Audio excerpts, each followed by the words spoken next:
ಆದ್ಮೇಲೆ ಎಲ್ಲರಿಗೂ ನಮಸ್ಕಾರ. ಇವತ್ತಿನ ಒಂದು ವಿಡಿಯೋದ ಒಂದು ವಿಷಯ, ಒಂದು ಟಾಪಿಕ್ ಬಂದುಬಿಟ್ಟು ಒಂದು ಡಿಶಸ್ ಬಗ್ಗೆ, ಕಾಯಿಲೆ ಬಗ್ಗೆ ಹೇಳ್ಕೊಡ್ತಾ ಹೋಗ್ತೇನೆ. ಆ ಒಂದು ಕಾಯಿಲೆ ಬಂದುಬಿಟ್ಟು ಮಂಗನ ಬಾವು ಅಥವಾ ಮಮ್ಸ್ ಅಂತ ಕರೀತಾರೆ. ಸೊ ಈ ರೀತಿ ಒಂದು ಕೆಲವೊಂದಿಷ್ಟು ನಿಯಮಗಳನ್ನು ಈ ಒಂದು ಡಿಸೀಸ್ ಬಗ್ಗೆ ಕರಿತಾ ಹೋಗ್ತಾರೆ. ಸೊ ಇದ್ರ ಬಗ್ಗೆ ಇವತ್ತಿನ ಒಂದು ವಿಡಿಯೋದಲ್ಲಿ ಯಾವ ರೀತಿ ಇದನ್ನು ಹರಡ್ತದ್ದು ಮತ್ತು ಯಾವ ರೀತಿ ಅದರ ಲಕ್ಷಣಗಳು ಕಾಣ್ತಾವೆ ಮತ್ತು ಯಾವ ರೀತಿ ಟ್ರೀಟ್ಮೆಂಟ್ ಅನ್ನೋದ್ರ ಬಗ್ಗೆ ಈ ಒಂದು ವಿಡಿಯೋದಲ್ಲಿ ನಿಮಗೆ ತಿಳಿಸ್ಕೊಡ್ತಾ ಹೋಗ್ತೀನಿ ಸ್ನೇಹಿತರೆ. ಸೊ ಈ ಒಂದು ಮಮ್ಸ್ ಅಂತಾರೆ ಅಥವಾ ಗದಗಟ್ಟು ಅಂತಾರೆ, ಗೌತ್ಲಮ ಅಂತಾರೆ, ಮಂಗನ ಬಾವು. ಸೊ ಈ ರೀತಿಯಾಗಿ ಒಂದು ಕಾಯಿಲೆಗೆ ಅಂತ ಕರೀತಾರೆ. ಇಂಗ್ಲೀಷಲ್ಲಿ ಮಮ್ಸ್ ಅಂತ ಕರೀತಾರೆ. ಸೊ ಕನ್ನಡದಲ್ಲಿ ಮಂಗನ ಬಾವು ಈ ರೀತಿಯಾಗಿ ಕರಿತಾ ಹೋಗ್ತಾರೆ ಸ್ನೇಹಿತರೆ ಈ ಒಂದು ಡಿಸೀಸ್ ಬಗ್ಗೆ. ಇದು ಅಂತಂದರೆ 2 ರಿಂದ 7 ವರ್ಷ ಮಕ್ಕಳಿಗೆ ಹೆಚ್ಚಾಗಿ ಕಂಡುಬರುವಂಥ ಒಂದು ಕಾಯಿಲೆ ಆಗಿರುತ್ತೆ. ಮತ್ತಿದು ಪ್ಯಾರೋಟಿಡ್ ಅನ್ನುವಂಥ ಗ್ಲ್ಯಾಂಡ್ಸಲ್ಲಿ ಏನಾಗುತ್ತೆ ಊದ್ಕೊಳ್ತದೆ, ಅಂದರೆ ಬಾವು ಬಂದಂಗೆ ಆಗುತ್ತೆ ಪ್ಯಾರೋಟಿಡ್ ಗ್ಲ್ಯಾಂಡ್ಸ್ಗಳಲ್ಲಿ.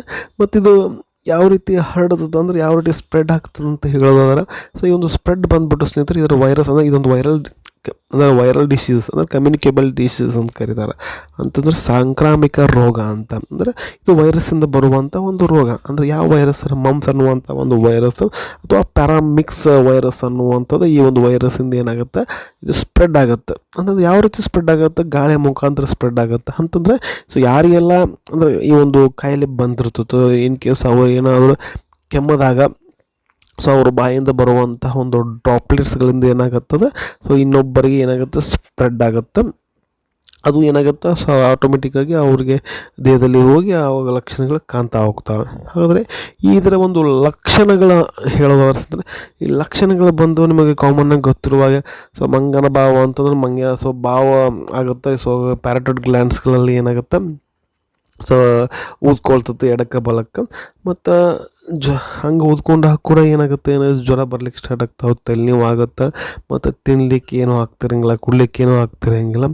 ಈ ರೀತಿಯಾಗಿ ಏನಾಗ್ತದೆ, ಇದರ ಲಕ್ಷಣಗಳಾಗ್ತವೆ. ಮತ್ತು ಸೊ ಹುಡುಗರಲ್ಲಿ ಏನಾದರೂ ಈ ರೀತಿ ಒಂದು ಲಕ್ಷಣಗಳು, ಮತ್ತು ಟೆಸ್ಟಿಸ್ ಅಂತಂದು ಸೊ ಅವು ಕೂಡ ಏನಾಗುತ್ತೆ ಒಪ್ಕೊಳ್ತವೆ, ಅಂದರೆ ಬಾವುಗತಿ ಆದಂಗೆ ಆಗ್ತದೆ.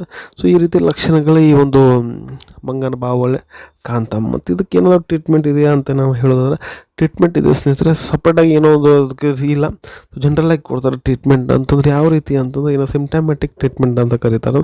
ಅಂತಂದ್ರೆ ಸಿಂಪ್ಟಮ್ಸನ್ನು ನೋಡಿ ಏನು ಮಾಡ್ತಾರೆ, ಟ್ರೀಟ್ಮೆಂಟ್ ಕೊಡ್ತಾರೆ. ಅಂತಂದರೆ ಇನ್ ಕೇಸ್ ನೋವಾಗ್ತಾ ಇತ್ತು ಅಂದರೆ ಯಾವುದಾದ್ರು ಪೇನ್ ಕಿಲ್ಲರ್ ಸಿರಪ್ಪನ್ನು ಕೊಡ್ತಾರೆ. ಈ ಜ್ವರ ಬಂದಿದ್ದು ಜ್ವರ ಸಿರಪ್ ಕೊಡ್ತಾರೆ. ಮತ್ತು ಕೆಲವೊಂದು ಆ್ಯಂಟಿಬಯೋಟಿಕ್ಗಳು ಸಹ ಈ ಒಂದು ಕಾಯಿಲೆಗೆ ಕೊಡ್ತಾರೆ. ಸೊ ಆಲ್ಮೋಸ್ಟ್ ಈ ಒಂದು ವೀಕಲ್ಲಿ ಏನಾಗುತ್ತೆ, ಇದು ಒಂದು ವಾರದಲ್ಲಿ ಏನಾಗುತ್ತೆ, ಈ ಒಂದು ಡಿಸೀಸ್ ಕ್ರಮೇಣವಾಗಿ ಕಡಿಮೆ ಆಗ್ತಾ ಬರುತ್ತೆ. ಮತ್ತು ಇದನ್ನು ಬಿಫೋರಾಗಿ ಅಂದರೆ ಪ್ರಿವೆನ್ಷನ್ಸ್ ಬೆಟರ್ ದನ್ ಕ್ಯೂರ್ ಅಂತಾರಲ್ಲ, ಸೊ ಅದೇ ರೀತಿ ಇದು MMR ಅನ್ನುವಂಥ ಒಂದು ವ್ಯಾಕ್ಸಿನು ಸಹ ಗೌರ್ಮೆಂಟ್ ಅಂತಂದರೆ ಮಕ್ಕಳಿಗೆ, ಸಣ್ಣ ಮಕ್ಕಳಿದ್ದಾಗ ಕೊಡ್ತಾರೆ. 9 ತಿಂಗಳಿದ್ದಾಗ MMR ಅನ್ನುವಂಥ ಒಂದು ವ್ಯಾಕ್ಸಿನನ್ನು ಏನು ಮಾಡ್ತಾರೆ, ಕೊಡ್ತಾರೆ. ಅಂತಂದರೆ ಸೊ ಮಮ್ಸ್, ಮೀಸಲ್ಸ್ ಮತ್ತು ರುಬೆಲ್ ಅನ್ನುವಂಥ ಈ ಒಂದು ಕಾಂಬಿನೇಷನ್ ಇರುವಂಥ ಒಂದು ವ್ಯಾಕ್ಸಿನ್ ಏನು ಮಾಡ್ತಾರೆ, ಮಕ್ಕಳಿಗೆ ಕೊಡ್ತಾರೆ ಸ್ನೇಹಿತರೆ. ಸೊ ಈ ರೀತಿಯಾಗಿ ಟ್ರೀಟ್ಮೆಂಟನ್ನು ಮಕ್ಕಳಿಗೆ ನಾವು ಕೊಡಿಸ್ಬೋದು. ಇದಾಗಿತ್ತು ಸ್ನೇಹಿತರೆ ಇವತ್ತು ಈ ಒಂದು ವಿಡಿಯೋದಲ್ಲಿ. ಸೊ ಇದ್ರ ಬಗ್ಗೆ ಏನಾದರೂ ಮಾಹಿತಿ ಬೇಕಪ್ಪ ಅಂತಂದರೆ, ಇನ್ನೂ ಡೌಟ್ಗಳಿತ್ತು ಕಮೆಂಟ್ ಬಾಕ್ಸಲ್ಲಿ ಕಮೆಂಟ್ ಮಾಡಿ. ಮತ್ತೊಂದರಲ್ಲಿ ಮತ್ತೆ ಸಿಗ್ತೀನಿ. ಅಲ್ಲಿವರೆಗೂ ಬಾಯ್. Thanks for watching. ಆರೋಗ್ಯ ನಮ್ಮ ಕೈಯಲ್ಲಿ.